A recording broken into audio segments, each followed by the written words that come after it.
Bonjour Philippe, Bonjour Lionel. merci d'avoir accepté ce nouveau rendez-vous du Club Lamartine. Tu as été le premier à avoir accepté cette invitation il y a près d'un an et demi quasiment maintenant. Merci encore d'avoir accepté cette invitation. Depuis, il y a eu de nombreux invités. Nous en sommes au 35e numéro. Avec toi, on en a fait peut-être une petite dizaine. Aujourd'hui, il y a une particularité, c'est que nous sommes en direct sur Facebook et c'est bien la première fois. Et encore une fois, c'est toi qui expérimente ce rendez-vous. Il sera bien sûr, ce rendez-vous sera en replay sur Facebook, YouTube comme d'habitude et en podcast sur Deezer, Spotify et Apple Podcast. Merci d'avoir encore T'en prie. accepté ce rendez-vous. Philippe Prier, tu es journaliste politique et tu as été rédacteur en chef de la lettre de l'expansion. Euh, euh, on va commencer par une première question. Au moment des régionales, nous avions fait un rendez-vous où nous indiquions qu'il fallait faire attention aux résultats car ils étaient en trompe-l'œil. Est-ce que nous nous sommes trompés? Eh bien, non, on a vu que on constate que c'était des résultats un petit peu, en tout cas, qui sont différents, donc qui étaient peut-être un petit peu artificiels. Il y avait deux données. Il y avait l'épuisement des partis traditionnels, certes, mais on avait vu au régional l'impossibilité du Front National, enfin du Rassemblement National, de remporter des régions, contrairement à ce que nous disaient les sondages. Alors, il y avait deux leçons, hein. Rappelons-nous, hein, pour ces élections. La première leçon, la résistance des partis traditionnels, effectivement, LR et PS, qui ont remporté l'essentiel des présidences de région. Bon, mais là, on voit que c'est par terre. Et par contre, l'impossibilité du RN de faire victoire. Alors, attends, il ne faudrait peut-être pas que ce soit symétrique, et que là, dans 10 jours, si Marine Le Pen remporte la victoire, on aurait eu tout faux. Enfin, ça serait tout l'inverse des régionales. Alors, comparaison n'est pas raison.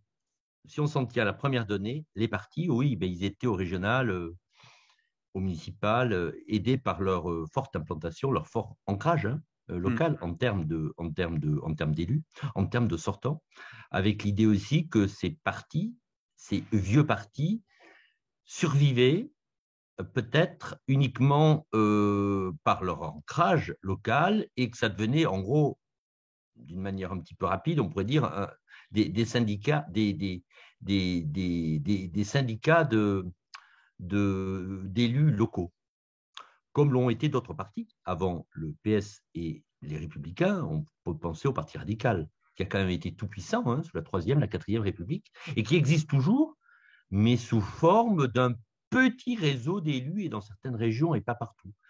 Et donc, on pouvait penser que ces partis allaient résister localement et ne pas résister au niveau national. On a vécu dimanche la poursuite, l'amplification du processus, de la dynamique enclenchée par Emmanuel Macron il y a 5 ans et qu'il poursuit, vaille que vaille, malgré l'impopularité, malgré des événements graves qui ont eu lieu pendant 5 ans, qui auraient pu le fragiliser, eh bien, plus fort que tout, plus fort que lui peut-être à sa grande surprise, parce que je pense que le pouvoir était inquiet dans ces derniers jours concernant le rapport des forces et que ça s'est joué peut-être à pas grand-chose, le résultat d'hier, on y reviendra.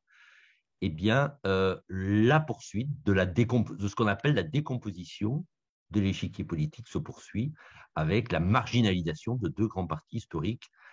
Marginalisation, mais je n'irai pas jusqu'à disparition, confère le Parti radical, qui existe toujours. Et on peut penser, je n'exclus pas moi, mais c'est une hypothèse personnelle, qu'après dans 5 ans, si Emmanuel Macron est réélu et si Emmanuel Macron devait sortir du champ politique, je n'exclus pas que ces deux partis se reconstituent et reprennent quelques forces.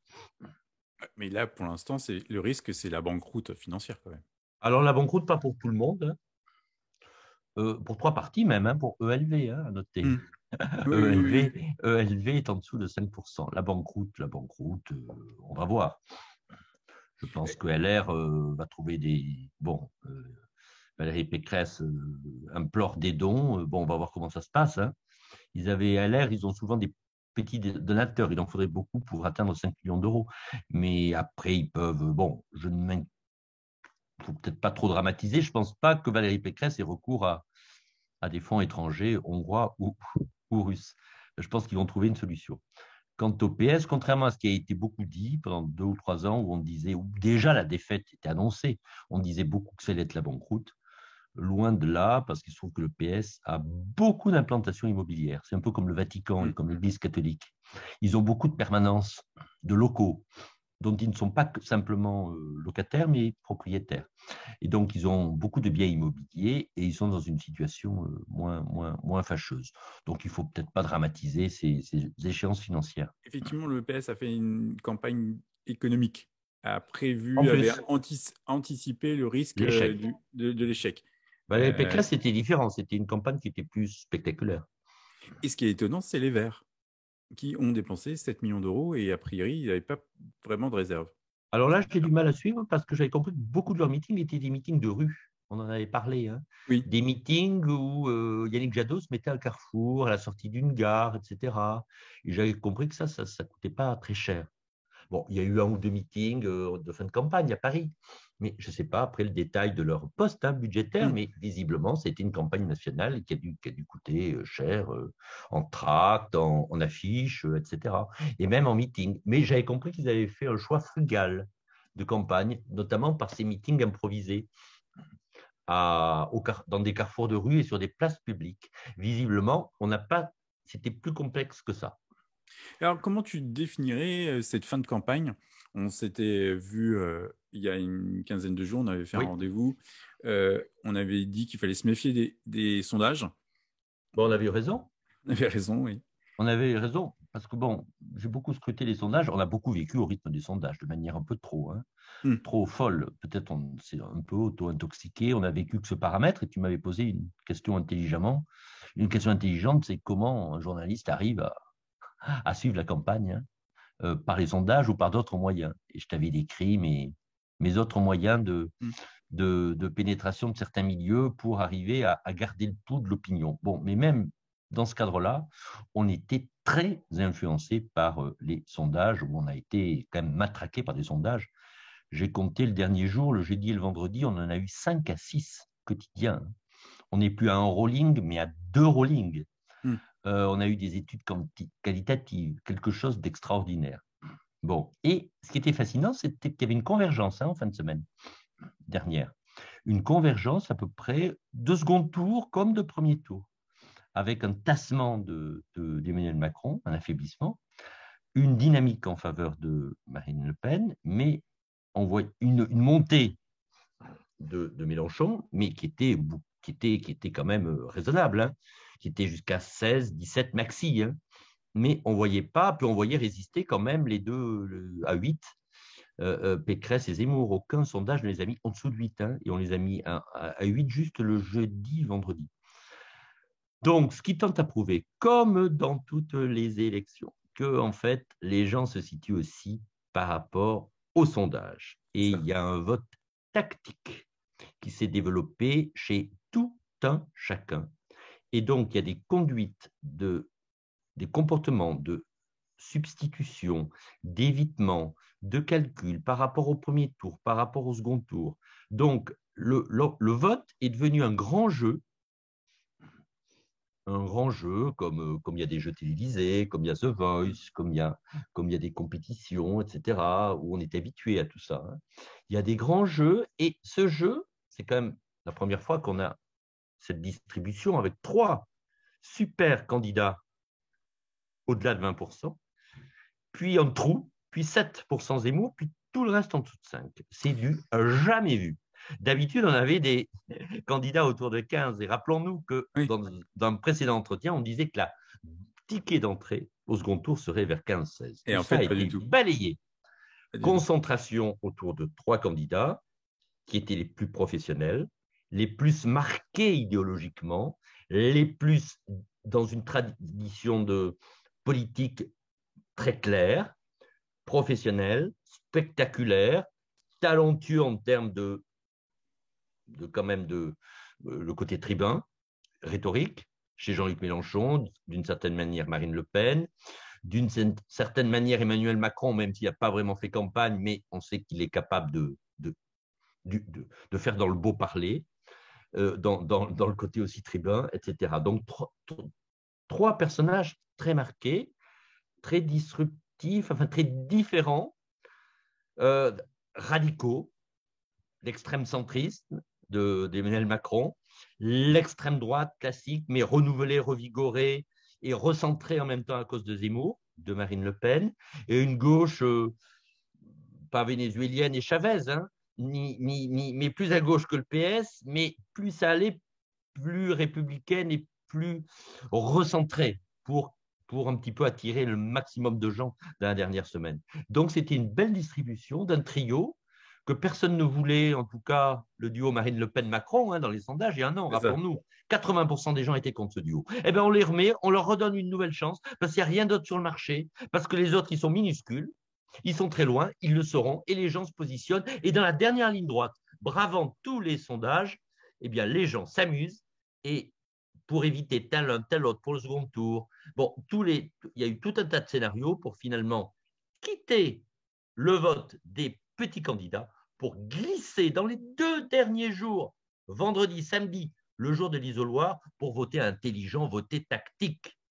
D'où la C'est ça, distribution des 3 favoris. les sondeurs sont victimes de leur propre sondage. Exactement de leur propre succès. C'est C'est ça. exactement ce que je pensais. Ouais, C'est incroyable, en fait.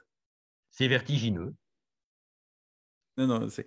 Alors, Mais bon, je me rappelle d'un journal, Ouest France, qui avait décidé il y a un an de ne plus parler de sondage et oui. de pas en sponsoriser. Après, je ne sais pas ce qu'il en est advenu. Je ne sais pas comment ils ont fait parler de la politique sans parler de sondage. Alors, je ne pense pas qu'ils en aient réalisé, Ouest France, mais je pense qu'ils ont dû en parler sans trop parler de la campagne, sans trop parler des sondages. Ça me paraît difficile. Mais bon, alors, on parle d'autant plus de sondages que cette campagne, on l'a dit suffisamment, a été rythmée par des séquences. Hmm. Ça n'a pas été une campagne avec 2 gros projets qui s'affrontent sur l'avenir du pays. Mais ça a été la fusée Zemmour, en attendant la fusée Macron, puis la fusée. Après, ça a été rythmé par les différentes primaires, etc. Donc, c'était une campagne par séquence et qui nous a amené à ce que je viens de décrire. Ah, on va commencer par les derniers Oui. dans notre analyse. On va parler des trois. Je ne sais pas, après on pourra analyser peut-être un peu profondément, mais il y a quelque chose en regardant toujours, je trouve qu'on parle souvent en pourcentage et je trouve que ça n'a pas vraiment de sens à titre personnel parce que un pourcentage est une donnée comment dire, qui est tronquée. Un 2% n'équivaut pas à un 4% sur une autre élection. Et là, je regardais les chiffres quand même. Hidalgo, 616 000 voix. Mais Oui. c'est affreusement ridicule. Ben oui. Oui. 600 000 voix. Ben, 600 000 voix, oui. Pour comparaison, le premier, qui est Emmanuel Macron, a 9 millions. 785 000 voix. Et Et le Valérie vainqueur, Pécresse, et le vainqueur, dans 10 jours, aura 17 millions de voix. l'année dernière, la fois La avant, fois dernière, Macron avait 20 millions de voix. ou 20 millions. Oui. En fait, s'il y a un peu moins de participation, ce sera. Oui. Et Valérie Pécresse fait 1 679 000 voix. Elle fait 1 million de voix de plus que Hidalgo. Voilà. Ben, il ne faut pas non plus passer son temps à. Voilà, la politique, c'est vivant. Il y a des nouveaux partis, il y a des nouveaux. Enfin, on le voit un peu dans beaucoup de pays, quand même, surtout la présidentielle. Enfin, si on examine un petit peu les présidentielles autour de nous, bon, il y a tout d'un coup des gens qui apparaissent au détriment d'autres courants, et je pense que c'est lié à la société médiatique, aux réseaux sociaux, à la nouvelle façon de faire de la politique. Et je pense qu'on s'emballe plus vite pour tel ou tel personnage et on abjure plus vite, on se désaffilie plus vite qu'autrefois par rapport à sa famille politique. Enfin, ça, c'est quelque chose qui est intéressant. Mais dans les années 60-70, on votait en bloc, hein, par famille, et on avait du mal à changer d'écurie. Bon, bah là, il y a une volatilité, et puis on s'emballe, on joue, on s'amuse. Je me faisais une réflexion ce matin en écoutant en Oui, écoutant les télés, les chaînes d'infos et les radios d'infos. Ce qui m'a marqué dans ces trois candidats qui ont perdu et les trois candidats qui ont gagné, les trois candidats qui ont perdu ont un ancrage territorial. Et historiquement, c'était vachement important d'avoir des élus locaux qui faisaient les relais sur les territoires, qui collaient, qui avaient des structures militantes. Et les trois premiers qui ont gagné, qui sont en tête, bah, ils n'ont pas de ténors locaux, il n'y a pas de barons, il n'y a pas de ville, ou très peu en fait. Macron, bon, c'est un cas particulier parce que toutes les c'est élections locales, exact. il les a perdues. Il n'y a pas de relais en fait. En fait, il fait des ralliements, mais il n'y a pas de relais sur les terrains. C'est Ça une m'a bonne marqué. remarque. Ça s'attache, je pense, à ce qu'on met dans le terme femme d'État, homme d'État, leader, etc.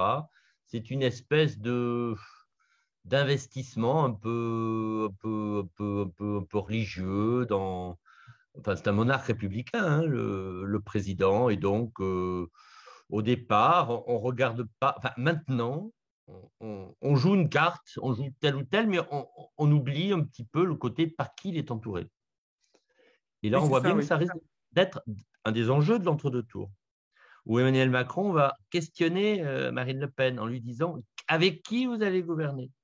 Quels seront vos futurs ministres? Est-ce que vous n'êtes pas un peu seul? Est-ce que vous n'êtes pas seul?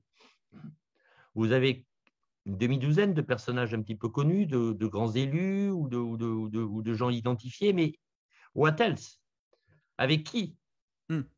Et Marine Le Pen, d'une autre manière, va dire avec qui vous allez gouverner, parce que, sauf à braconner, sauf à faire du débauchage dans les anciens partis, et elle va le présenter évidemment négativement. Elle va dire ah bon, vous allez recycler Madame Guigou et Monsieur Valls, et puis Monsieur Woerth, ça va faire un gouvernement qui va être cohérent. Voilà. Donc là, on va arriver dans cet entre-deux tours, sur ces thématiques. Mais effectivement, Marine Le Pen est assez seule. Et en plus, Euh, elle a perdu beaucoup de ténors quand même. Jean-Luc Mélenchon aussi, Hmm. même s'il a une armée il a une dizaine, attention, hein, il a une quinzaine de députés, dont une dizaine les deux tiers sont très identifiés. Oui, mais c'est pas des barons. C'est pas ce qu'on appelait Non, historiquement des mais barons de la politique. certains d'entre eux C'est des pourraient devenir. lieutenants, mais c'est pas. Non, ben, c'est des candidats qui ne s'appuient pas sur des barons locaux. Enfin, Emmanuel Macron aussi, quand même. Mais il n'a pas fait campagne. François Bayrou, M. Rebsamen, Édouard Philippe. Maintenant, dans cette campagne quand même de 2022, il s'est appuyé, même s'ils n'ont pas trop fait campagne, hein, Hmm. parce que le chef n'était pas là, il s'est déclaré tard. Mais il y a quand même les Renaud Muselier, etc. Il y a quand même toute une armée de gens de l'AREM, du MoDem, d'Horizon, quand même, qui sont quand même dans l'action, hein, dans la campagne.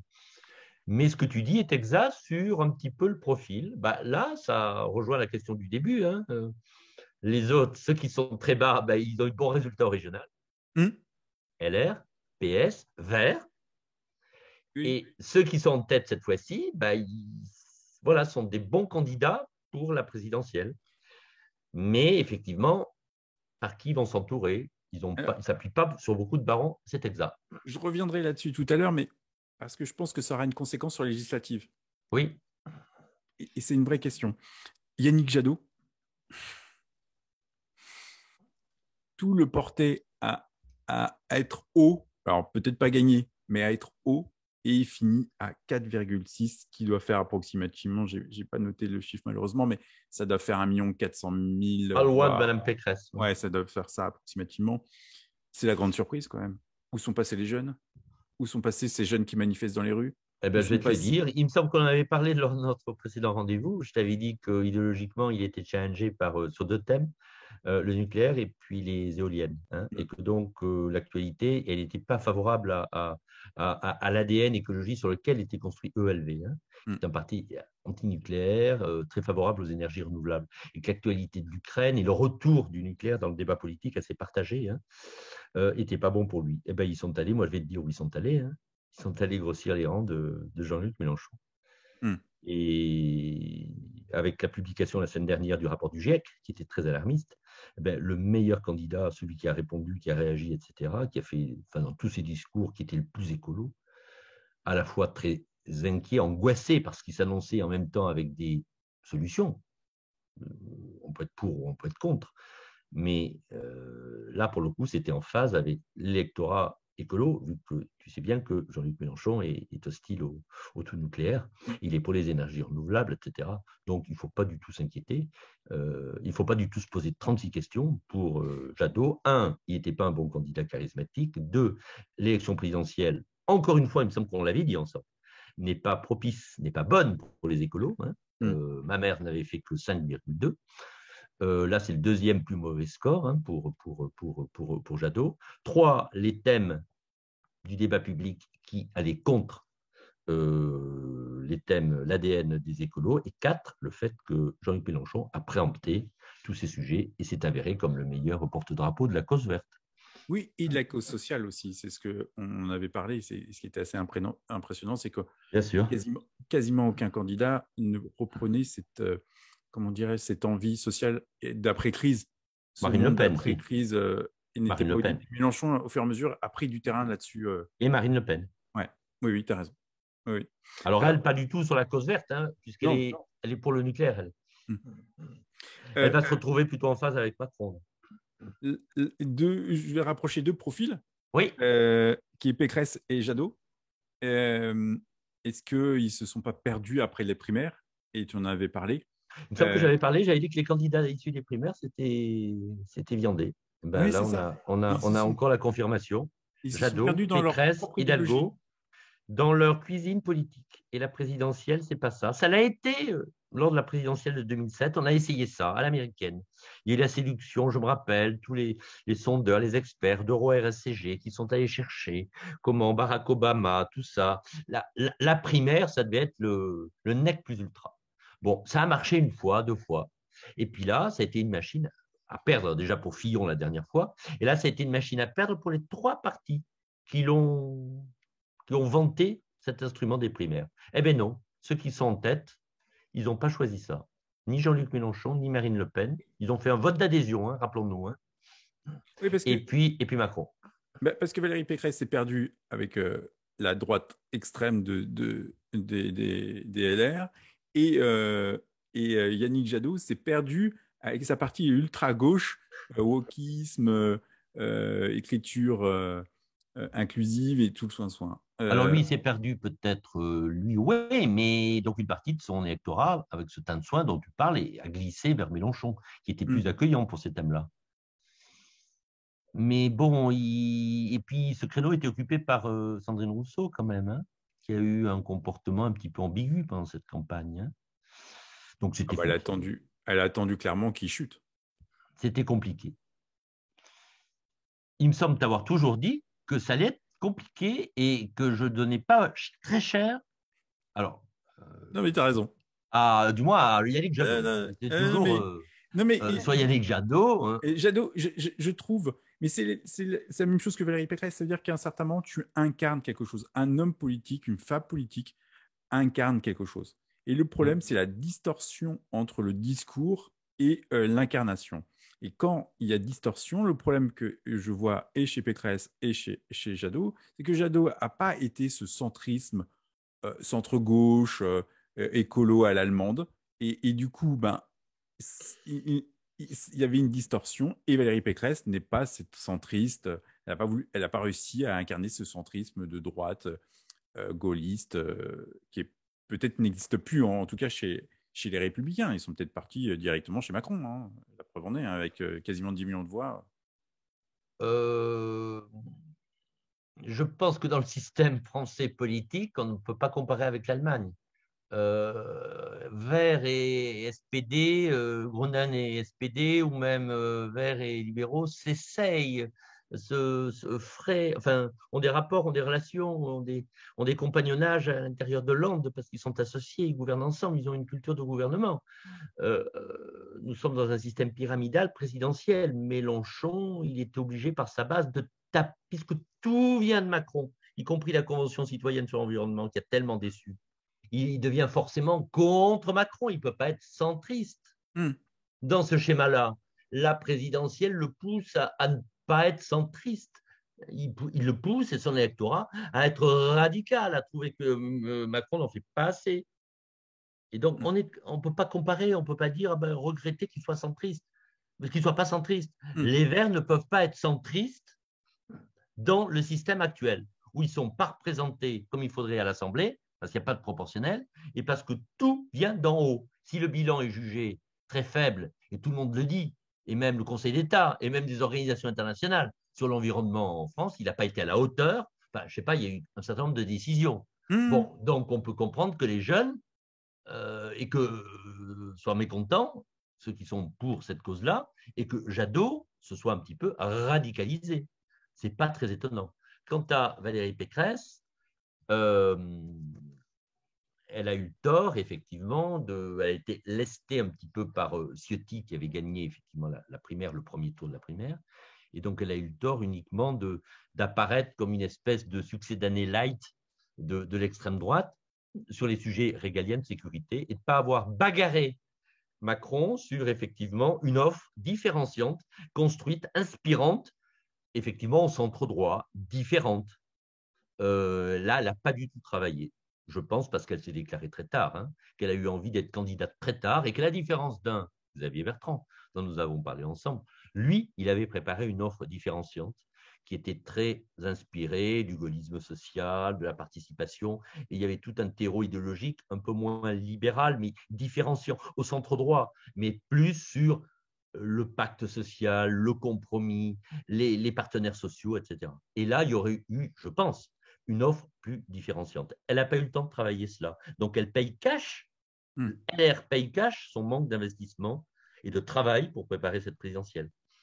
Et là, c'est peut-être le point commun avec Hidalgo, une impréparation. Pareillement, sans compter qu'on peut se demander si c'était très inspiré et si c'était pas paresseux pour ces deux partis de choisir l'élu principal de la ville, de la région centre, avec un souvenir mal digéré de Chirac. Ah ouais, parce que Chirac a pu être maire et il est devenu président. Nous, moi, Hidalgo, pareil, et moi, Pécresse, président de la région centre, en oubliant que tout ce qui n'est pas Île-de-France a une sainte horreur, et de Paris et de l'Île-de-France, assimilé à la technocratie, aux embouteillages, à la pollution, à la richesse.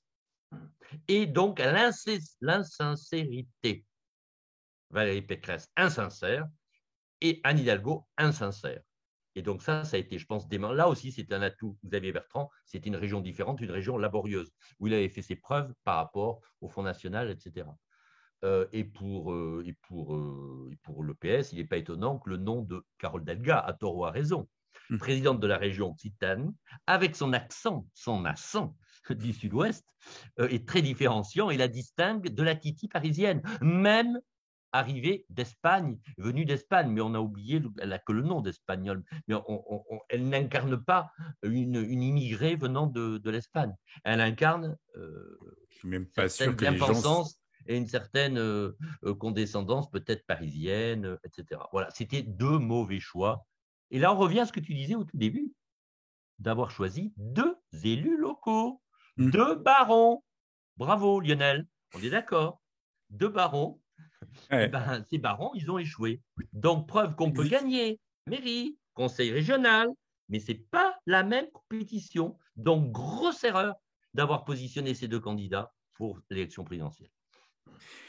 Alors, on va faire un petit zoom sur Éric Zemmour. Oui. Alors, qui a été la flèche de l'automne et de l'hiver, et au fur et à mesure, il s'est effrité par des interventions sur des lieux de recueillement, effrité au moment de la guerre, au début, il y a 1 mois et demi, sur l'Ukraine, et on en avait parlé. Il n'a pas réussi cet effet de levier. Et à titre personnel, je pensais qu'il y aurait un effet Marion Maréchal Le Pen. Aucun. On en avait parlé ensemble. Ouais, et rien. Oups, ça fait pchit. Bah, là, moi, ça me fait penser tout d'un coup en t'entendant, ça me fait penser à la candidature Chevènement, qui a été à 15-16 pendant moins longtemps que Zemmour l'a été, et puis qui a fini à 7-8, je crois, de mémoire. 6-7 en 2002, Chevènement. Pareil. Hein. Les petits candidats, enfin les candidats comme ça, surprise, enfin plus marginaux, ils peuvent un peu bander les muscles et arriver à 15-16, et puis pouf, à la fin, ça se passe sans eux. Ils sortent du centre du jeu. Ils sont dans le décor, dans les deux sens du terme. Ils sont dans le décor à 7%. Bon, là, moi je ferai une analyse, enfin, je soulignerai 2 points. Je pense qu'on a été tous collectivement shootés, auto-intoxiqués par une campagne médiatique très gramscienne, hein, inspirée de Gramsci, de domination culturelle, mais sous forme de shoot. Comme on a un shoot ou un shot de bière ou un shoot de drogue, on a pendant 3-4 mois, parce que rien ne se passait avec Macron, avec d'autres candidats, il y avait des primaires. Donc, on a lu, entendu, consommé, entendu du Zemmour et de toute cette galaxie qui l'entoure de manière très, très anormale, en fait, très distendue, trop dilatée, trop importante, à travers une chaîne de télé, à travers il a fixé l'agenda, les thèmes, etc. Mais ça s'est cassé quand il y a eu d'autres sujets qui sont arrivés, où visiblement il n'était pas outillé à parler d'actualité internationale, de pouvoir d'achat, etc. Et même dans ce cas-là, on s'est aperçu qu'il revenait à ses fondamentaux d'une manière obsessionnelle. Voilà. Donc c'était quelque chose qui était éphémère. Un. Et deux, pour avoir été au dernier meeting jeune de la semaine dernière d'Éric Zemmour, je me suis rendu compte vraiment, mais il faut y aller pour s'en rendre compte, de la sociologie très particulière de ces meetings, alors que lui vante l'ancien parti gaulliste et le RPR, mais qui avait pour vocation à mêler toutes les catégories sociales, des gens aisés, mais aussi la concierge, mais aussi le travailleur immigré, mais aussi le pauvre, mais aussi il y avait justement dans ce parti gaulliste toutes les tendances. C'était le métro à 18h, on disait. Bon, quand tu allais dans ce meeting, c'était vraiment le rallye de la banlieue ouest parisienne. C'était les rendez-vous dans les paroisses. C'était surtout avant dimanche, on se disait surtout aller brûler un cierge. Voilà, c'était des références de scouts, des références de louveteaux, de rallyes, donc de jeunes gens de la très bonne société, style Précisons que le rallye, Figaro c'est pas la Magazine. course. Le Alors, rallye, c'est pas la course. ces gens-là, je les écoutais, je me suis beaucoup mêlé à eux. Ces gens-là, il y a quelques années, ils auraient été une partie du public de meetings de Chirac ou de Balladur. En termes de look, ils m'ont fait penser à une partie des jeunes giscardiens. Bien mis, bonne société traditionnelle, grande famille, aristocratie, grande bourgeoisie. Voilà.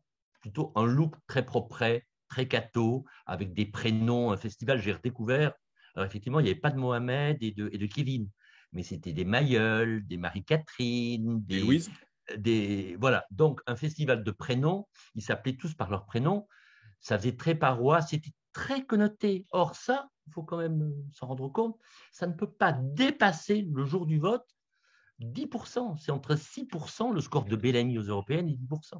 C'est impossible. Ça ne parle pas au grand public. Donc, c'était voué, mais on ne s'en rendait pas compte parce qu'on subissait la vague Zemmour et puis on pensait qu'il allait exploser Marine Le Pen. Non, c'était impossible. Et là, très rationnellement, ça s'est réorganisé. Le réel a repris le dessus et il est revenu au stade. Il ne méritait pas plus. C'est entre 7 et 10%, ce courant-là. Alors, 2 500 000 voix pour parler en voix, hein, quand même. Oui. J'aime bien le repréciser. Alors, les médias parlent que c'était les plus beaux meetings, et toi, tu en as fait quelques-uns. Ah oui. Oui, oui. Des beaux meetings. Ah oui. Oui, des meetings de Pécresse, ils étaient un peu tristounes, hein, ils faisaient un peu. Oui, bon, enfin, il n'y a rien à dire, ça faisait un petit peu meeting de campagne pour les régionales ou pour le conseil départemental.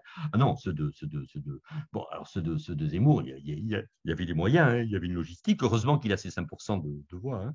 Il va pouvoir être remboursé, hein. Il pourra pas. Voilà, ça c'est une bonne chose pour lui de son point de vue, mais il y avait des moyens. Alors ça rappelait un petit peu ça rappelait les meetings, les meetings de Sarkozy, ça, ou Fillon, de la droite classique.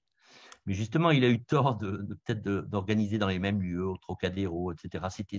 C'était grossier. Ça a toujours été pour moi très boursouflé, très voulant singer la droite et il se fait avoir, quoi, in fine. Je soulignerai un point, un truc, un aspect aussi pour avoir été dans ce meeting. On s'en est jamais rendu compte en regardant la télé, en regardant les meetings. C'est que avant qu'il n'entre en scène, il y a un clip très très long et il y a il y a de la musique en fond sonore, une très belle musique et puis lui qui psalmodie, avec des phrases comme ça, voilà, il slame un peu, très forte, etc. Et ben tous ces jeunes, euh, comme dans une paroisse, comme dans une église, ben, comme le Je crois en Dieu, ils le récitent par cœur. Ils l'ont tous appris. Et donc, ce qui m'a fasciné le plus, c'était que pendant de longues minutes, ils connaissent l'air par cœur et ils slament et ils répètent ce qu'il dit. C'est une bande, hein, avec toujours les mêmes termes. Hein, et à plein poumon, ils s'époumonnent comme dans une paroisse et dans l'église. Ça, c'est des habitudes justement de gens qui vont dans les paroisses, etc. Et ça, c'était très impressionnant d'entendre cette foule, 5000 jeunes à plein poumon, Des fans. slamant, connaissant les paroles et les textes de ces déclarations de Zemmour. Alors, on avait fait Et un donc, c'était rendez-vous. des beaux meetings. On avait fait un rendez-vous sur est-ce qu'on était à l'aube d'un parti trumpiste. Est-ce qu'on y va un peu plus? Est-ce qu'il va y avoir à la chute des LR une fusion Non, alors LR là, je suis beaucoup plus Zemmour? prudent. Alors, rien pour moi ne va se passer trop avant la législative. Comme ce que je crois que j'avais laissé entendre aussi la fois dernière, Laurent Wauquiez a été très habile. Il ne dramatise pas du tout, là. Il laisse entendre qu'il ne faut pas une voix pour Marine Le Pen. Donc, on ne va pas vers l'explosion immédiate. Ils sentent tous qu'il y a un coup à jouer. Et ils veulent défendre aussi les bijoux de famille, hein, le LR. On reste groupé, puis après, on verra. On reste groupé, bon, on fait passer le plus de députés possible. Hein. Mais bon, quoi qu'il arrive, voilà. Donc, on n'a pas cassé la vaisselle hein, ce matin. Hein. Oui. Bon, Parce que, donc, grande prudence. Ciotti reste assez isolé. rappelons à nos auditeurs et spectateurs, c'est qu'en fait, les partis politiques sont financés sur le pourcentage du premier tour des Oui, législatives. En fait, par voix. il y a une dramatisation financière pour la campagne, mais en fait, les partis ne sont pas vraiment en danger pour le moment. Le vrai Non. danger, c'est si demain, pas demain, au mois de juin, au premier tour législatif, les candidats des partis, en tout cas du PS, des Verts De LR. et des LR, faisaient en tout cas moins de 5% ou très peu, là, il y aurait un vrai danger financier. Mais effectivement, pour le moment, ce n'est pas le cas.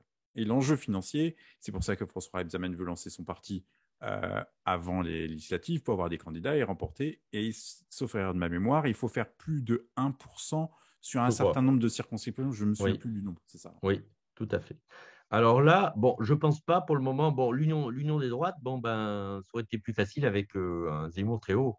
Là, Zemmour est faible, il est en position il est obligé de soutenir Marine Le Pen, tout ce dont il a horreur. Donc la course aux circonscriptions pour reconquête, elle est freinée. Hein. Moi, je suis très pessimiste sur leur capacité d'avoir des députés. Hein. Alors, Marine Le Pen aura peut-être intérêt, si tout se passe bien, quand même, à leur en rétrocéder quelques-unes, hein, pour qu'ils en aient trois ou quatre. Hein. Marion Maréchal, même si elle est très méchante à l'égard de sa tante hein, hier, hein, Oui, encore. elle était très coriace. Hein.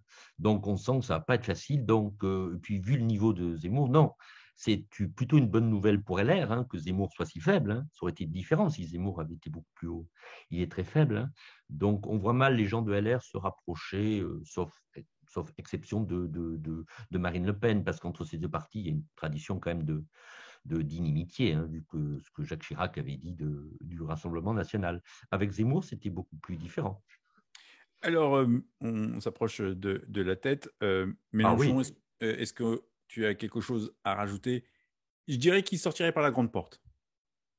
il a fait une superbe intervention hier, qui était magnifique. Je conseille à tous nos amis auditeurs vraiment de regarder ce discours, qui est un modèle, un petit bijou je sais pas, il y avait tout, le ton, le côté tribun, le passage de témoin avec la nouvelle génération. Le sentiment, c'était que c'était peut-être son dernier discours. On se demandait est-ce qu'il allait aller aux législatives. Aujourd'hui, on apprend qu'il va prendre la fondation d'une fondation, l'Institut La Boétie, qui est quelque chose qui gravite autour de LFI. qui pourrait donc prendre du recul en dirigeant une fondation, un peu ce qu'avait fait Chevènement aussi. Mais est-ce qu'il va rester dans le bain? Est-ce qu'il va être candidat à nouveau, législatif, ou est-ce qu'il va vraiment passer le flambeau à la jeune génération? C'est pas impossible.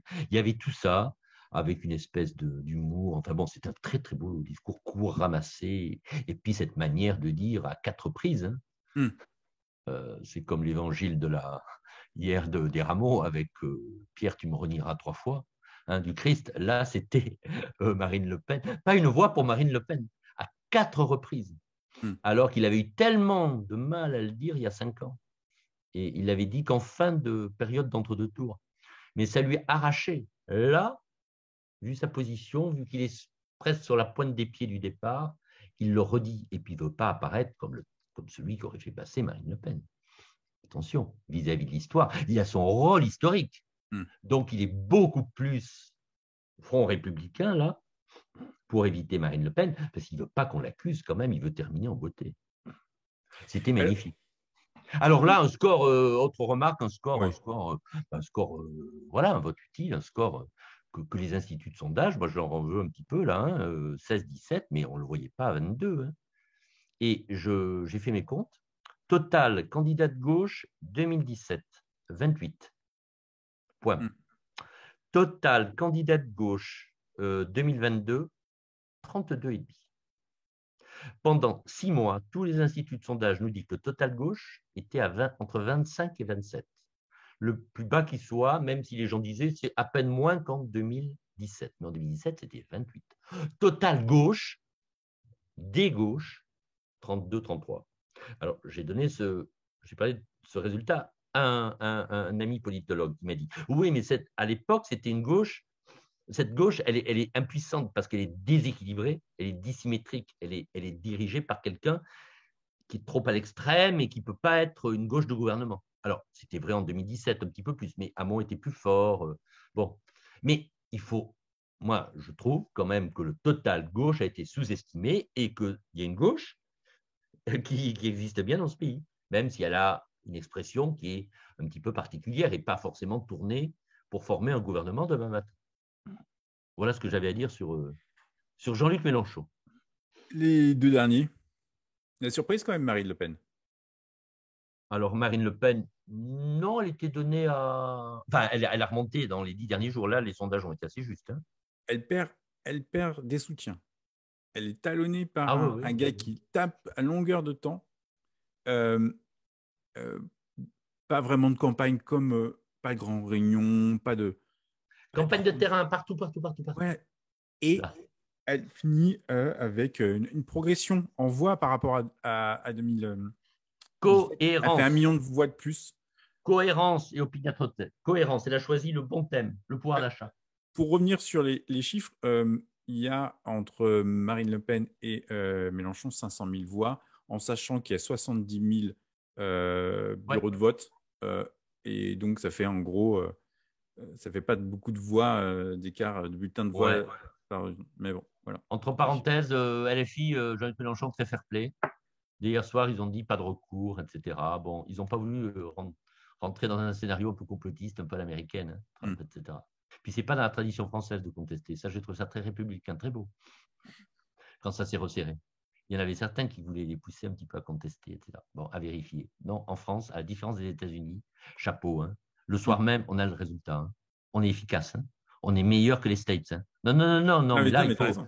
Non, mais ça, c'est un truc à dire quand même. Hein. Et qui, eux, votent par électronique, par... Alors, par correspondance, etc. Enfin, rappelle-toi toutes ces contestations. Et pas que depuis Trump, il y en a eu bien avant.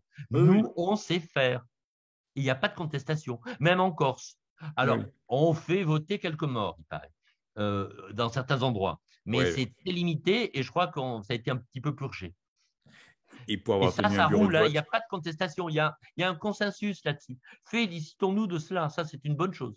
Et pour avoir personnellement tenu un bureau de vote, c'est quand même... La tricherie est impossible. Mais voilà. Ben, c'est un truc qu'on sait faire. Il faut s'en féliciter. Alors, revenons à nos deux... Marine Le Pen, donc. Ouais, Marine Le Pen.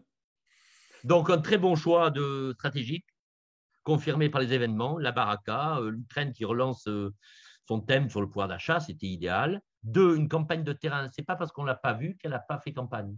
Une campagne de terrain, elle est passée partout. Une campagne dans les petites villes, d'où son succès dans la ruralité, dans les campagnes. Dans les petites villes, alors il n'y avait pas des télé partout. Bon. Et pourquoi les petites villes? Parce qu'elle a voulu aussi éviter dans les grandes villes, au départ, quand il n'y avait pas Zemmour, tout ça, elle craignait des contestations.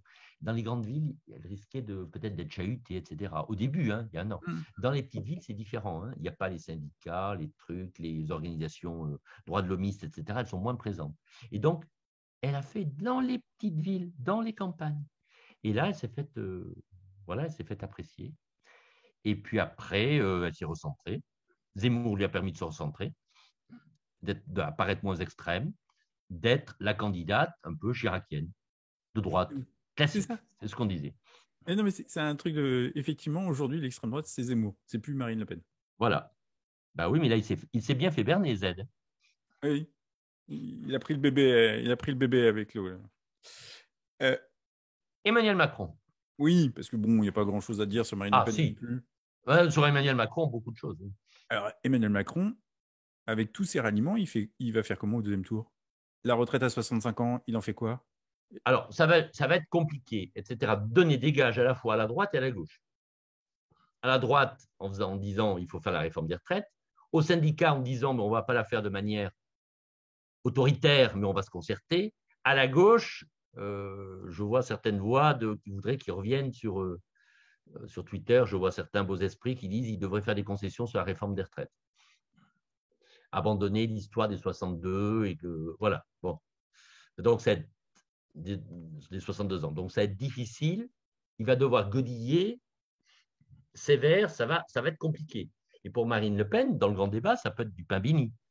De montrer qu'en fait, il va à volo, qu'il ne sait pas où il va, qu'il veut donner, qu'on est dans la 4e République, qu'il va à la fois donner des gages sur tel sujet à l'extrême gauche, elle va dire, et à la droite, à M. Wörth, voilà, donc c'est un boulga.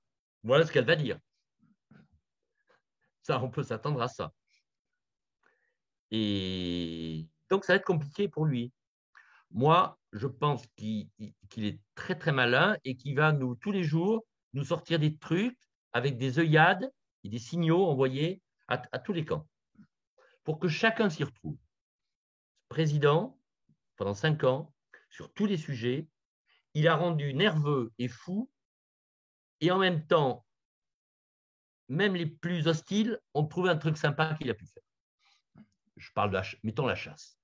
Les chasseurs, ils sont souvent très de droite, très droitiers sur des tas de sujets. Mais sur la chasse, c'est sympa, il réduit le coût du permis de chasse, etc. Donc, il n'a pas forcément des ennemis. Puis, il a le lobby, visiblement, des chasseurs qui est pour lui. C'est une clientèle pas évidente à obtenir. Sur tout un tas de sujets, les gens de gauche, sur des réformes sociétales, sur l'avortement, sur la dure, Bon, il donne des gages aussi. Donc, il va donner, pendant 15 jours, des gages, et les gens vont être incapables de voir qu'il y a peut-être des contradictions dans tout ça. Il va être avec une pochette surprise, avec pas mal de choses sympathiques pour différents publics. Et elle va essayer justement de dénoncer ça, de le démasquer, et ça va être tout l'enjeu du grand débat. Qui est le mercredi 20? Oui, à 21h. Mais quand même, il faut noter, je pense quand même qu'il a il part de haut. Il part à un score de près de 28%, qui est le score du premier tour de 1988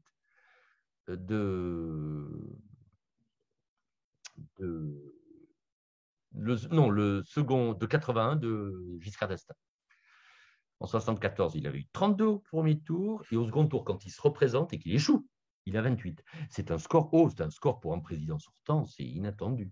Oui, je pense qu'il aurait été plus bas, je pense. Alors oui, quelque chose que je n'ai pas dit tout à l'heure concernant Valérie Pécresse, on l'accuse beaucoup chez LR d'avoir, le jeudi ou le vendredi, laissé entendre qu'elle voterait personnellement pour Macron et qu'elle ne donnerait pas de consigne de son parti. Oui, et là, je crois que ça a poussé pas mal de gens qui votaient pour elle de se dire « Ah ben alors, elle nous laisse la possibilité de voter Macron dès le premier tour ».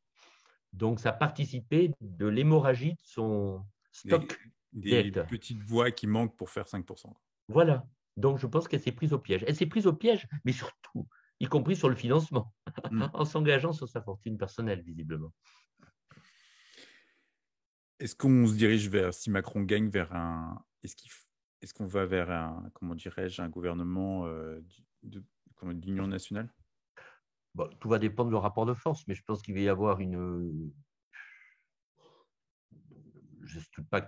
Alors, il y a ceux qui disent que s'il est réélu, surtout s'il est réélu avec 54-55, ce qui après tout ça serait, moi ce que je n'exclus pas, hein, je pense que ce sera plutôt de cet ordre-là, plus que de 51 ou 52. Je pense que le front républicain, qu'on a un peu trop vite enterré, va se réveiller. Sauf incidents de campagne, événements de campagne qui peuvent se passer dans les 10 jours, ou spectaculaire effondrement de Macron parce qu'il aurait dit des bêtises, etc., et qu'elle, tout d'un coup, apparaisse géniale. Mais si les choses vont comme elles devraient aller, je pense que l'écart sera quand même assez important. Et donc, même réélu, même face à Marine Le Pen, de manière nette, de plus de 53-54, je pense quand même que ce sera un événement, quoi. Un président réélu après tout ce qu'il a enduré. Et donc ça, qu'on le Ça veuille serait ou le premier. non, qu'on le veuille ou non, ça donne une force terrible, y compris pour les législatives. Est-ce qu'il va dissoudre pour accélérer? Je ne sais pas, Je peut-être, crois qu'il a peut-être dit pas. non, hein. Je crois qu'il a fait Oui, une mais annonce. il peut revenir là-dessus, hein. Ouais. Son entourage aurait dit non, mais bon, il peut revenir là-dessus. Et donc là, il y a ceux qui disent qu'il aura finalement, il y a la logique présidentielle, on donne une majorité au président, on fait l'impasse sur tout ce qui... Voilà, les gens qui ont été battus, ben, ils se démobilisent. Et puis finalement, on repart pour un tour. On lui redonne une seconde chance. Moi, ma thèse, c'est plutôt de dire que ça sera plus balancé, plus compliqué, plus difficile, qu'il aura une majorité moins forte, et qu'elle peut dépendre d'un quota de députés LR qui auront été élus avec LR, mais qui se, qui se subdiviseront, qui s'autonomiseront pour former un groupe charnière de soutien sans participation. Soutien à certains projets, notamment au budget, à certains projets de loi structurants, mais pas de participation. Et c'est ce que je crois a essayé hier d'expliquer Éric Woerth sur France 2, et c'est ce que va développer, d'après mes informations, Nicolas Sarkozy dans la déclaration qu'il devrait faire, l'initiative qu'il devrait prendre dans l'entre-deux tours, pour laisser entendre cela. Et Emmanuel Macron laissait aussi percer cette possibilité hier en disant qu'il essayait de fabriquer quelque chose pour trouver quelque chose pour élargir sa majorité.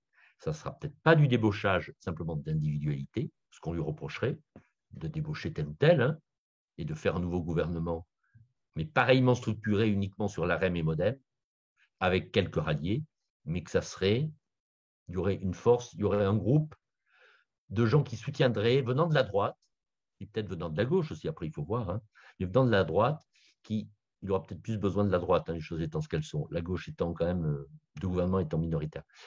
Voilà. Alors après, je pense qu'il y aura un problème majeur. Il ne peut pas se faire élire en faisant des œillades à la gauche, comme il risque de le faire là, sur un certain nombre de textes. Il avait commencé avant le premier tour, hein, en mettant de l'eau dans son vin, sur le RSA, sur les retraites, etc. Il ne peut pas continuer à faire ça et avoir après un gouvernement très, très ancré à droite, hein, parce qu'à ce moment-là, c'est dans la rue que ça va se passer. C'est là où Et on ça, je verra. terminerai là-dessus. Je pense que c'est dans une France qui est complètement fracturée politiquement, avec des partis qui ne sont pas des partis de gouvernement, mais des partis extrêmes, hein, les deux autres partis, extrême droite et Mélenchon, un pays qui est structuré aussi géographiquement. On voit que tout l'Ouest, toute la côte atlantique, tous les littoraux vantés par le livre de Jérôme Fourquet, qui dit que ce sont des nouvelles zones de prospérité, je dirais de Rouen jusqu'à Biarritz. Bon, là, c'est très terriblement macroniste, hein. Ça a voté Macron. Et puis, il y a tout le quart, pour faire simple, le quart nord-est de la France, qui est très lepéniste, hein.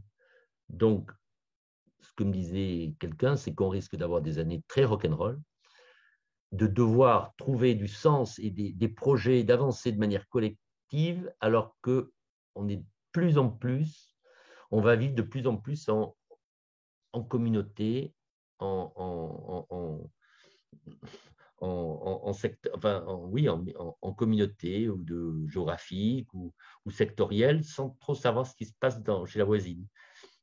Et Et il y a quand même un mouvement, tu as dû voir aussi que la Bretagne voulait s'autonomiser, etc., suite à la Corse. Donc là, il y a une vraie question, hein. Comment on recrée du lien collectif, un projet collectif, alors que cette société politique nous prédispose à ne plus nous parler entre territoires, entre générations. Et ça, c'est vachement angoissant, hein. Oui, l'autonomisation de la Corse, ça me laisse pantois, comme tu peux l'imaginer. Le Jacobin que je suis reste pantois. On aura certainement l'occasion d'en reparler. Le rendez-vous s'achève. Tu as peut-être quelque chose à rajouter, Philippe, sur cette Hmm, première partie de la campagne? non, peut-être sur la participation, elle était peut-être un petit peu plus élevée que prévu, même si les Oui, jeunes n'ont pas. oui, tu Elle as a été raison. moins catastrophique que prévu. Non, mais en plus, les 4%, il faut rappeler que les jeunes, oui, il y a eu 800 000 inscrits supplémentaires au moment cette année et que les jeunes sont inscrits de façon automatique. Donc, qu'il y ait une petite baisse, et à partir du moment qu'il y a une augmentation des inscrits et qu'il y a une petite baisse de la participation, ça reste logique. Mais quand on regarde les chiffres, j'ai pas regardé les chiffres totaux, mais je le regarderai pour le rendez-vous prochain. Mais je pense que c'est relativement, en termes de votants, pas en pourcentage, mais comme tu as compris, j'aime parler en chiffres, mais en nombre de votants, ça a l'air d'être plutôt stable, je pense, en tout cas. Oui, alors on va voir si ça se confirme. Bon, comme il risque d'y avoir des gens qui s'abstiennent, enfin, ils vont voter, plutôt que s'abstenir, il y en a qui vont voter blanc, voter nul, je pense, Alors, dans, mais dans, dans, dans 10 jours. bah, en tout cas, Non, espérons qu'ils votent pour la République. pas C'est tout à déjà fait, tout à l'essentiel. fait, tout à fait. Voilà, mais enfin, c'est Et quand même. ouais, ça me surprend toujours qu'entre le choix de la République et autre chose, on choisisse rien. Ça me sens surtout des hommes politiques et des femmes politiques. Je ne citerai pas parce que ça serait leur faire trop d'honneur. Ton honneur. Sans doute. Philippe, merci Philippe Rier, journaliste politique, carte blanche habituelle des rendez-vous du Club Lamartine. Merci Philippe d'être aussi fidèle À et bientôt dans après le tes second analyses. tour. Et bah, je On fera le propose bilan. qu'on a expérimenté aujourd'hui ce premier direct euh, sur Facebook. Peut-être que la prochaine fois, on fera un direct sur YouTube pour changer un peu. En tout cas, je te propose qu'on fasse un direct la fois prochaine, au lendemain de Ah la oui, le présidentielle, même jour, même le heure. même jour. Et peut-être qu'à l'avenir, on fera des directs au moment des résultats. Peut-être, pourquoi pas, Il y aura les se faire législatives après. voilà ce genre de rendez-vous. En tout cas, je salue tous les auditeurs et spectateurs. Philippe Rier, merci encore d'être aussi fidèle à ce rendez-vous. Merci Lionel, à bientôt. Bonsoir Au à tous. Au au revoir. revoir.